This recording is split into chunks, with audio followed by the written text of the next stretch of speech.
नमस्कार मंडळी, योगिता दानवे रेसिपीजमध्ये तुम्हा सर्वांचं मनापासून खूप खूप स्वागत आहे. तुम्ही पाहू शकता इथे आपलं अगदी मस्त असं दही तयार झालेलं आहे. अगदी घट्ट असं तयार झालेलं आहे. सुरीने सुद्धा तुम्ही कापू शकता, इतकं मस्त असं आपलं दही लागलेलं आहे. असं छान घट्टसर दही तयार करण्यासाठी काय करायचं, त्यासोबतच दही आंबट होऊ नये यासाठी काय करायचं हे सुद्धा व्हिडिओमध्ये सांगितलेलं आहे. त्यामुळे व्हिडिओ शेवटपर्यंत नक्की पहा. चला तर मग वेळ न घालवता लगेच रेसिपीला सुरुवात करूया. सगळ्यात अगोदर इथे मी 1 लिटर दूध घेतलेलं आहे. आपण ते तापवून घेऊया. दुधाला उकळी आल्यानंतर आपल्याला हे 3 ते 4 मिनिट उकळून घ्यायचं आहे. यामुळे यामध्ये काही पाण्याचा अंश असेल तो सुद्धा नाहीसा होऊन दूध थोडंसं घट्टसर होईल.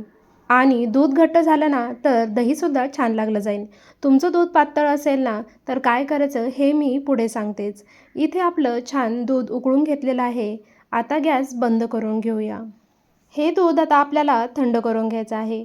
दूध थंड होत आहे तोपर्यंत पुढची तयारी करूया. दही लावताना शक्यतो पसरट भांडं घ्यायचं, त्यामुळे दह्याचा दाब कमी पडतो आणि दही छान असं बनतं, त्याला पाणी सुटत नाही.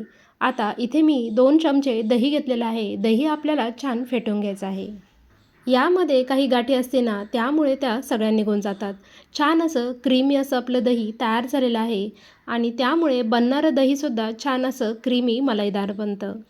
आता ज्या भांड्यामध्ये दही लावायचं ना, असं दही सगळ्या बाजूने व्यवस्थित लावून घ्यायचं आहे.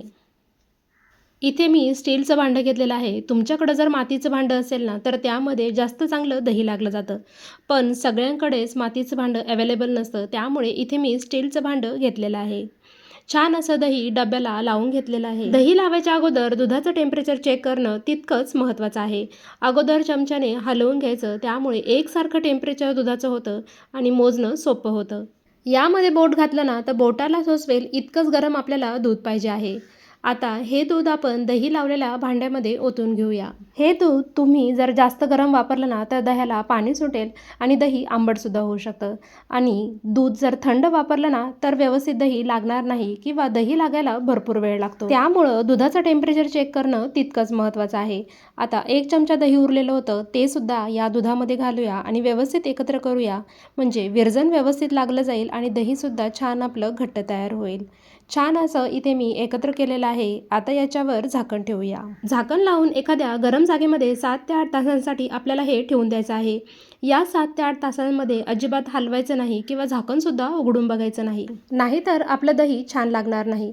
6 तासानंतर इथे आपलं छान असं घट्टसर दही तयार झालेलं आहे. 2 तासासाठी हे मी फ्रीजमध्ये ठेवलं होतं. अगदी मस्त असं घट्टसर सुरीने सुद्धा कापता येईल इथे आपलं छान घट्टसर दही तयार झालेलं आहे. अजिबात याला पाणी सुटलेलं नाही. तुमचं दूध जर पातळ असेल ना तर दूध उकळताना त्यामध्ये 2 ते 3 चमचे मिल्क पावडर घालायची. त्यामुळे दूध घट्टसर होतं आणि दहीसुद्धा छान बनलं जातं. दही लावण्याच्या ह्या टिप्स तुम्हाला आवडल्या असेल तर व्हिडिओला लाईक, शेअर आणि सबस्क्राईब नक्की करा.